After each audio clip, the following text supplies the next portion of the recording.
어제 말씀드린 것처럼 크레테 사람들은 게으르고 거짓말장이고 악한 짐승 같고 욕심꾸러기고 그래서 목회하기에 쉬운 곳은 아니었습니다.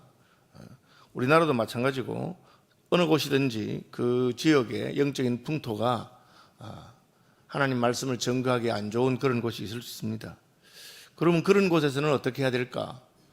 바울은 자기의 제자인 디도 목사에게 어떻게 해야 크레테 섬에 있는 주민들을 잘 가르칠까? 우리는 무슨 특별한 비법을 줄까? 그렇게 생각하는데 바울이 제시한 것은 오직 한 가지입니다. 1절에 보시면 오직 너는 바른 교훈에 합당한 것을 말하여 그렇게 되어 있습니다. 다시 말하면 하나님 말씀을 잘 가르쳐라 하는 것입니다. 왜? 하나님 말씀만이 우리를 변하게 하기 때문입니다. 교회에서 재미있는 프로그램이나 무슨 이벤트나 다른 것을 아무리 말해도 하나님의 말씀을 제대로 가르치지 않으면 거기는 성경적인 변화는 일어날 수가 없습니다.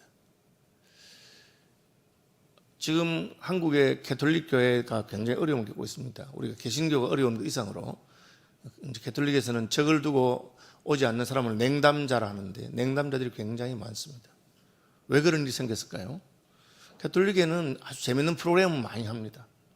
그런데 하나님 말씀은 제일 잘 가르치지 않습니다. 그러니까 세월이 지나면 아무리 그게 재밌어도 하나님의 말씀으로 배우지 아니하면 우리는 굳게 서지 아니하고 재밌는 것은 세상에 더 많기 때문에 그렇습니다.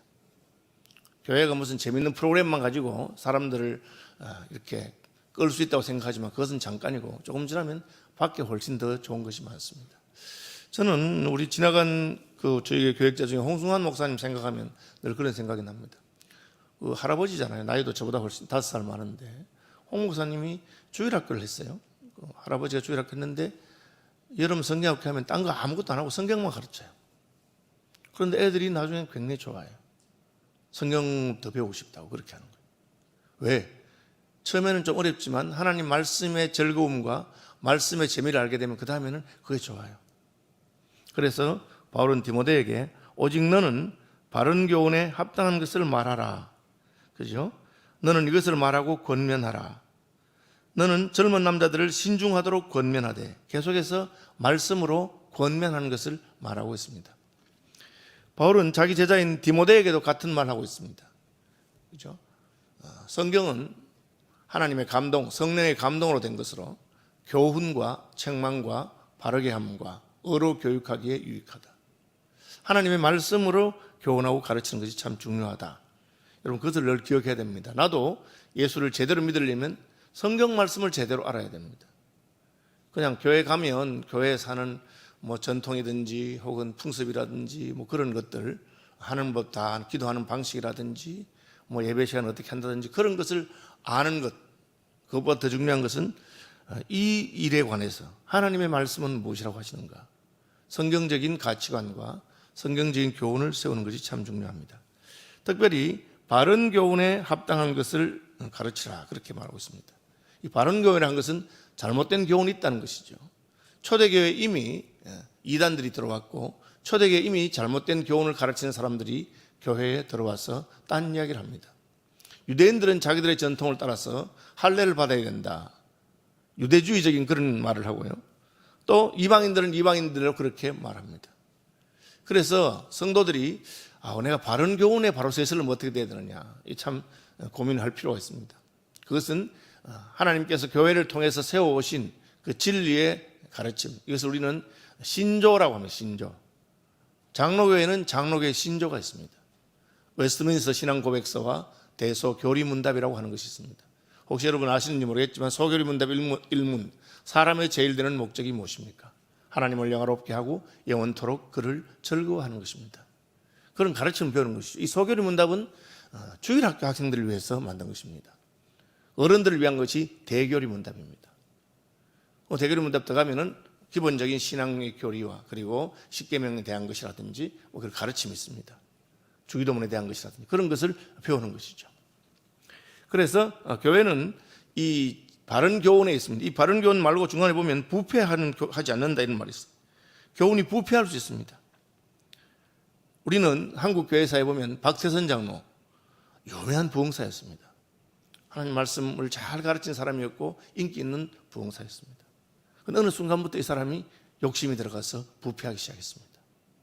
아시는 대로 우리가 전도관의 말로를 잘 알고 있습니다. 나중엔 자기를 하나님이라고 했습니다. 타락한 것이죠. 저는 최근에 정공훈 목사를 보면 굉장히 마음에 염려가 됩니다. 제가 지금부터 한 10년 전쯤에 제 친구 목사들 가운데 정공훈 목사의 세미나에 가서 은혜를 많이 받았다고 권 목사님도 꼭 한번 가보라고 그렇게 한 분들이 많이 있습니다. 저는 이제 가볼 기회가 되면 한번 가봐야 되겠다 생각했는데 잘 못 가게 됐어요. 그런데 갔다 온 분들이 그분이 아주 은혜롭게 성경을 잘 가르치고 특별히 성령의 나타남에 대한 단순히 그냥 목회를 할 것이 아니고 목회에 하나님의 성령의 역사에 쓴다 그렇게 가르쳤다 그래요. 그래서 저는 그 말 들어보니까 맞는 말이구나. 맞는 말, 그렇구나. 그런데 어느 순간부터 이분이 약간 이상해지기 시작합니다. 그러다가 아시는 대로 장위동에 무슨 개발을 계획하면서 교회당 절대 못 비준다 하고 해가지고 500억을 받았다. 그 다음에 이번에는 무슨 자기 아들을 독생자라 하면서 아들에게 교회를 물려주는 것 누구에게 하게 주겠냐 뭐 이런 말 하니까 이분이 무슨 지금 바른 교훈에 있지 않으면 부패해 가는 것인가. 여러분 사람은 다 그렇게 부패할 수 있습니다. 그래서 장로교회에서는 한 사람에게 교회의 교리나 한 사람에게 그 지도력을 맡기지 않습니다. 장로교회 통치 방식은 회의에 의한 통치입니다. 당회와 노회와 총회가 그렇게 합니다. 총회가 항상 모든 것을 결정하도록 합니다. 저는 총회 신학부에도 있어 봤는데 총회 신학부에서 깜짝 놀란 것은 저도 나름대로 성경을 공부하고 열심히 잘한다고 생각했는데 거기 가보니까 진짜 하나님의 말씀을 사랑하고 숨어있는 고수들이 많이 있어요. 총회에 무슨 질문 같은 게 오잖아요. 그러면 뭐 한두 사람으로서는 답을 다 못하는데 그 신학부가 모여보니까 딱 정답이 나와요. 제가 깜짝 놀랐습니다. 이를테면 여러분 가톨릭에서 세례를 받은 영세를 받은 사람이 개신교에서 다시 세례 받아야 되느냐, 혹은 무슨 이단으로 느껴지는 교파에서 세례 받으면 다시 받으느냐. 우리 생각에 새로 받으면 좋겠죠. 저희 교회도 그렇게 뭐 하는 분이 있었어요. 신학부의 답은 그게 아닙니다. 세례라고 하는 것은 그 세례를 준 사람이 누구냐에 달려있는 것이 아니고 세례를 받을 때 성부, 성자, 성령의 이름으로 받는 게 중요하기 때문에 그의 신앙 고백이 바르고 성부, 성자, 성령의 이름으로 세례 받았으면 그 세례는 유효하다. 그 교회사에서 이미 그것을 가지고 논쟁을 많이 했어요. 오늘날 나타나는 대부분의 이단들이 이미 성경 교회사에 다 2000년 동안 다 있었던 이단입니다. 심지어 무슨 예수님의 재림을 말했던 그런 다가올 미래를 대비 그것도 1000년 전에 그죠? 서기 1000년이 됐을 때 그때 막 재림한다고 난리를 하고 그런 경우도 다 있었어요. 무슨 구원파든지 뭐 하나님의 교회든지 그런 이단들이 다 있어요. 그래서 우리가 바른 교훈, 바른 신학과 교회가 어떻게 하나님께서 교회에게 자기의 진리를 가르치셨는가 하는 그것을 잘 공부하면 알 수 있어요. 그래서 요약해 놓은 것이 신조입니다. 신앙 고백이죠. 웨스트민스터 신앙 고백서 33장으로 되어 있습니다. 거기다가 17세기에 33장짜리가 만들어졌고 19세기에 와서 미국 장로교회에서 34장과 35장 선교와 성령에 관한 장이 포함되어 35장입니다. 저희 총회는 35장짜리 신앙 고백서를 채택하고 있습니다. 그런 우리가 믿는 바가 무엇인지 알아야 돼요. 그렇지 않으면 엉뚱한 넘어가기 때문에. 왜 우리가 신학교에 후원하고 저희는 신학교에 총회에서 직접 신학교에 9억, 2억에서 11억을 지원하고요. 교회들이 1년에 수십억씩을 신학교에 후원하면서 신학교를 세우려고 합니다. 저희 교단이 2000교회 정도, 2200교회 정도 되는데 큰 교단은 아닙니다. 합동측, 통합측은 10,000교회 가까이 됩니다. 우리가 5배나 크죠. 그런데 신학교를 후원하고 아끼는 것은 우리 교단만한 데가 없습니다. 아마 천안신학대학원에 가보시면 세계적으로 그렇게 좋은 건물과 학생이 많지 않거든요. 그렇게 하는 데는 없습니다. 왜? 그것이 교회가 굳게 서 있는 것이기 때문입니다. 이 바른 교훈에 합당한 것을 말할 뿐 아니고 오늘 보시면 하게 하라 이런 말이 나옵니다. 젊은 남자로 하게 하고 늙은 남자로 하게 하고 젊은 여자를 교훈하고 하게 하고 복종하게 하라. 이것은 단순히 말만 할 것이 아니고 실제로 그것을 그렇게 하는지를 보고 하도록 도와주는 것입니다. 그래서 교사의 기능만 있는 것이 아니고 훈련가의 기능이 있어야 됩니다. 저는 이런 부분에 제가 좀 부족하다고 생각하는 사람입니다. 목회자들 가운데 훈련가로서의 기능을 아주 잘 가진 분들이 있습니다. 그런 분들이 목회를 잘합니다. 우리 교단으로 말하면 등촌교회 은퇴하신 문대선 목사님 같은 분이십니다. 저도 등촌교회 가서 뭐 설교도 해보고 했는데 제가 생각할 때 설교는 제가 더 재밌게 하는 것 같아요. 그런데 문대선 목사님은 훈련을 잘 시켜요. 그래서 지속적으로 반복적으로 그야말로 교회 딱지가 안 들 때까지 그렇게 합니다. 그러면 말씀을 배운 대로 우리가 살아갈 수 있는 겁니다. 기도 열심히 하십시오. 말씀을 잘 듣고 기도해야 되겠다 그렇게 생각한다고 해서 기도되는 건 아닙니다. 그렇죠? 저희 교회에 계셨던 분들 가운데는 손성호 목사님 부부가 훈련가에 은사가 있는 분입니다. 그분들은 한 사람 딱 붙들고 계속해서 가르치기 가지고 또 하고 하게. 특별히 하옥경 사모님은 훈련가에 은사가 있는 분입니다. 그래서 훈련시킵니다. 하나님의 말씀을 가지고 훈련해야 됩니다. 여러분도 그렇게 생각해요. 내가 훈련을 받아야 되겠구나. 저도 마찬가지입니다. 제가 말씀 보면서 반성해 보니까 이 하루아침에 되는 게 아니에요. 예수 믿고 구원받아서 중생의 체험을 했을 때 이미 이게 옳구나, 나 이렇게 살아야 되겠구나 하는 것은 이미 결정난 것입니다. 그런데 그렇게 사는 것은 쉬운 일이 아닙니다. 저는 최근에 저희 교회에서 어머니 기도 운동이 일어나서 이제 기도하는 사람들이 많아진 걸 너무 기쁘게 생각합니다. 저희 교회 평생 표가 말씀과 기도 아닙니까? 그런데 제가 기도 훈련시키는 건 다른 문제인데 이제 어머니 짝기도 모임을 통해서 기도하는 사람이 생기고 참 저는 기쁘게 생각합니다. 훈련하는 것이 필요하죠. 저희 교회 또 전도 훈련해요. 저희 교회 전도 프로그램이 복잡한 과정을 하나를 계속해서 합니다. 아시죠? CCC 사역을 통해 가지고 전도 훈련하는 거. 그 어려운 게 아니에요. 그러나 단순하지만 지속적으로 반복적으로 하다 보면 그게 훈련하는 것입니다. 오늘 본문이 그 얘기를 하고 있습니다. 말씀으로 말씀을 배우고 그 말씀대로 살도록 하는 것이 참 중요하다. 이제 구체적으로 쭉 나옵니다. 늙은 남자로 절제하며 경건하며 신중하며. 다 설명 힘든데 하나만 말하자면 절제입니다. 절제. 여러분 믿음은 절제가 꽃이 피는 것입니다. 성령의 열매 마지막이 절제죠. 예수 믿으면서 절제가 안 되면 아직까지 그 사람은 믿음이 연약하거나 훈련이 제대로 안 된 사람입니다. 절제가 뭡니까? 내 육신적으로 하고 싶지만 하고 싶은 것을 참는 것이죠. 그런데 참 재밌게도 훈련하다 보면 됩니다. 그렇죠? 그래서 절제를 훈련할 수 있어야 됩니다. 나이가 들면 그냥 젊을 때 그냥 예수 열심히 믿었는데 이제 나이 들고 이제 은퇴했으니까 나는 그냥 이제 새벽기도도 안 하고 전도도 안 하고 아무것도 안 하고 그냥 편하게 살래. 혹시 목사님들 가운데도 그런 분이 있어요. 내가 평생 새벽기도 때문에 골치를 앓았는데 이제 내가 은퇴했는데 무슨 새벽기도 하겠나 그렇게 생각하는 분이 있어요. 그렇게 하는 것이 아닙니다. 오히려 은퇴할수록 더욱 자기의 삶이 경건하고 근신하고 절제하고 막 살아서 되는 것이 아닙니다. 그렇죠? 그렇게 하지 않으면 그는 사람들이 보기 때문에 그냥 그동안 이 교회라고 하는 문화 속에 갇혀서 그 문화 안에서 그렇게 종교적인 삶을 사는 것입니다. 우리가 서양 사람들을 보면은 처음에는 별로 믿음이 없어 보이는데 결정적인 순간에 그분들이 해요. 헌신이든지 혹은 경건생활이든지 그렇게 해요.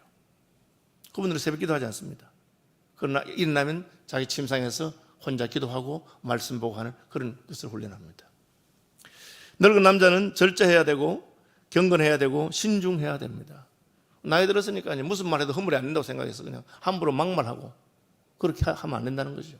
나이가 들어도 더 경건하고 거룩하고 젊은 사람들의 본이 돼야 됩니다. 늙은 여자도 마찬가지입니다. 늙은 여자는 이와 같이 행실이 거룩하며, 그죠? 모함하지 말며, 이 말에 대한 이야기를 성경에 특히 여성들에게는 좀 많이 해요. 아마 하와가 말로 남편을 이렇게 유혹하고 하는 것 때문에, 혹은 하나님께서 여성들이 더 남자보다 말을 잘하는 그런 은사를 주셔서 그런지 몰라도 말하는데 말을 하다 보면 말이 많아지다 보면 남을 모함하기 쉽습니다. 참 조심스러운 것이죠. 저도 이 말씀 보면서 조심해야 되겠다. 그렇게 정확하지 않은 100% 정확하지 않은 사실인데 그냥 한번 처음에는 말할 때는 그런 말이 있더라 하다가 그 다음에는 그렇다 하더라 하고 그 다음에는 그냥 확신 가지고 막 그런 식으로 하게 됩니다. 간증하는 사람들이 조심해야 될 겁니다. 처음에는 그냥 있는 그대로 간증하는데 자꾸 같은 간증을 하다 보면 점점 부풀어요. 그리고 자기도 모르는 사이에 믿고 그런 것처럼 착각하면서 말을 했습니다. 나이가 들수록 조심해야 되고 많은 술의 종이 되지 않으면 이런 말 하고 있어요. 이게 무슨 말이냐? 건강을 위해서나 혹은 서양 사람들은 음식에 포도주가 반주로 나오기 때문에 한 잔씩 했다는 겁니다. 한 잔, 두 잔 하다가 나중에 나이가 들어서는 이제 그야말로 술에 임박인 사람, 술 마시지 않으면 안 되는 사람, 조심해야 됩니다. 그죠? 저는 이 말씀 보면서 제가 옛날에 가르치던 제자 하나가 생각나서 걱정이 되더라고요. 치과의사인데 하루 종일 그 진료하고 여자분입니다. 결혼했어요. 근데 스트레스 받아서 꼭 집에 갈 때 소주 한 병을 사가서 마셔요. 그래서 제가 완전 예수 믿는데 그 소주를 그렇게 좋아하나 그러니까 목사님 제가 어디 뭐 다른 사람들 마시는 것도 아니고 스트레스 많이 받아서 집에 가면 한 잔씩 하면 참 잠이 잘 옵니다. 그렇게. 그럼 그 정도는 괜찮겠지 뭐 집에서 그렇게 생각했는데 이 말씀 보니까 늙은 여자로 하여금 술에 종이 되지 말아라. 잘못하면 그러다가 알코올 중독이 되는 겁니다. 우리가 조심할 필요가 있습니다. 나이가 들면 긴장이 풀어져 가지고 뭐 이제 내가 인생 이만큼 살았는데 그냥 뭐 어떻게 하는 게 괜찮겠냐 그렇게 합니다. 선한 것을 가르치는 자들이 되고 이 말은 뭡니까? 나이 들어서는 이제는 뭐 그냥 손주나 보고 나는 아무것도 안 한다 그렇게 하지 말고 여전히 사명이 있다. 다른 사람을 선한 일을 가르쳐라. 그들로 젊은 여자들을 교훈하라. 그렇게. 그 당시는 남녀 차별이 심해가지고 여자들이 어디 교회나 일반 사회에서 설치지 않는 그런 겁니다. 그러나 그러면 젊은 여자들을 가르쳐라. 그렇게 말씀하고 있습니다. 제가 서울시민교회 지금 말고 처음 협동목사로 왔을 때 뭐 여러분 아시는 왕우달 권사님이라든지 우리 연주사님들이라든지 그런 분들 다 기도하는 종들이고 믿음의 사람들이었습니다. 그래서 제가 물어봤어요. 왕 권사님은 어떻게 이렇게 신앙적인 훈련을 받고 배워나니까 그 위에 있는 우리 교단의 초기에 기도의 선배들, 믿음의 선배들이 있대요. 자기 젊을 때 데리고 다니면서 기도원에 데리고 다니고 같이 기도하고 그 분들 따라 박북달 권사님이라든지 우리 아시는 대로 명양직 선생님이라든지 무책상 기도원 원장하신 분이라든지 우태숙 선생님이라든지 다 신사참배에 반대하고 옥고를 치르고 그런 분들이 있습니다. 그런 분들 따라다니면서 은혜 받았다고 그런 말씀하시더라고요. 늙은 여자들이 자기 다음 세대의 젊은이들, 시어머니가 며느리를, 친정어머니가 딸을 가르치면서 야 이제 너 그냥 애기 키우는 거 이제 좀 컸으니까 그러지 말고 같이 나와 같이 은혜 받으러 가자. 그렇게 가르친 겁니다. 젊은 여자들로 하여금 남편과 자녀를 사랑하며 신중하며 순전하며 집안일을 하며 집안일을 하라는 걸 성경에 적어놨으니까 참 우리 이상하게 생각하는데 여러분 아주 기본적인 것부터 잘하라는 것입니다. 우리가 교회 봉사 열심히 하면서 집안을 엉망으로 해놔가지고 남편이 우리 와이프 꼴 보기 싫어서 내 교회 안 간다 하면서 그런 사람이 있어요. 그렇게 하면 안 됩니다. 가정에서부터 그냥 집안일도 열심히 잘하라 그렇게 말합니다. 젊은 남자도 마찬가지입니다. 너는 이와 같이 젊은 남자들을 신중하도록 권면하되 젊은 사람들은 신중하지 않고 좀 급하고 이렇게 할 수 있으니까 이 흐름은 그겁니다. 사람이 나이나 성별에 따라서 약점이 다를 수 있습니다. 문화에 따라 다를 수 있습니다. 그러면 그것을 잘 살펴서 하나님의 복음에 방해가 되지 않도록 해야 한다. 그죠? 저는 경상도 사람으로서 경상도에 자랐기 때문에 경상도식의 어떤 그런 문화에 익숙합니다. 그게 뭐 잘못이냐고 그렇게 생각하지 말고 그것이 하나님의 복음에 방해가 되지 않도록 그렇게 조심하고 삼가야 하는 것입니다. 오늘 본문에는 가르치는 것뿐 아니라 범사에 내 자신이 선한 일에 본을 보이며 그렇게 말하고 있습니다. 본을 보여야 됩니다. 하나님의 11절에 모든 사람에게 구원을 주신 하나님의 은혜가 나타나 그런 말씀도 있습니다. 사람은 말한다고 해서 듣지 않습니다. 어떻게 됩니까? 마음의 감동을 받아야 듣습니다. 감동을 주는 방법은 본을 보이는 것이고 감동을 주는 방법은 은혜를 끼치는 것입니다. 하나님의 은혜가 우리에게 임했기 때문에 우리가 그 말씀 앞에 복종하고 순종하게 되는 것이죠. 제가 제 자신을 살피면서 내가 왜 주님 위해 살기로 결심했을까? 하나님이 끝없이 나를 사랑해 주시고 하나님의 끝없는 은혜를 받았기 때문에 그렇습니다. 자녀들이 나중에 철이 들면 왜 애통하고 회개합니까? 어머니 아버지가 내게 베푼 은혜를 깨닫게 될 때 나는 진짜 불효자구나 그런 생각을 하는 것이죠. 여러분 교회에도 이런 하나님의 은혜가 나타나야 됩니다. 결론은 무엇입니까?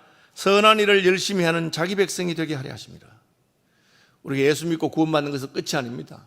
우리는 더 거룩해져서 마침내 선한 일을 열심히 하는 하나님께서 우리에게 맡기신 그 일을 열심히 하는 사람들이 되어야 합니다. 오늘 본문에는 하나님의 은혜 또 그리스도의 영광, 하나님 구주 예수, 우리의 크신 하나님 구주 예수 그리스도의 영광, 뭐 그런 말씀도 있습니다. 이게 종교계에는 5가지 오직, 그래서 오직 성경, 솔라 스크립투라, 오직 그리스도, 솔루스 크리스투스, 그 다음에 오직 은혜, 솔라 그라티아, 그다음 오직 믿음, 솔라 피데, 마지막으로 오직 하나님의 영광, 솔리 데오 글로리아, 그렇게 5개를 말하고 있습니다. 이제 그런 것들은 우리가 이렇게 믿음을 지키는 데 있어서 우리의 교리, 구원의 은혜를 요약 잘 해놓은 것입니다. 오늘 보면 몇 가지 나타나 있죠. 모든 사람에게 구원을 주는 하나님의 은혜, 솔라 그라티아, 은혜가 없으면 안 된다.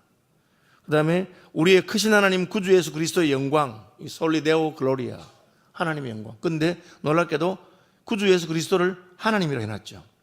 복스러운 소망과 우리의 크신 하나님 구주 예수 그리스도의 영광이 나타나도록.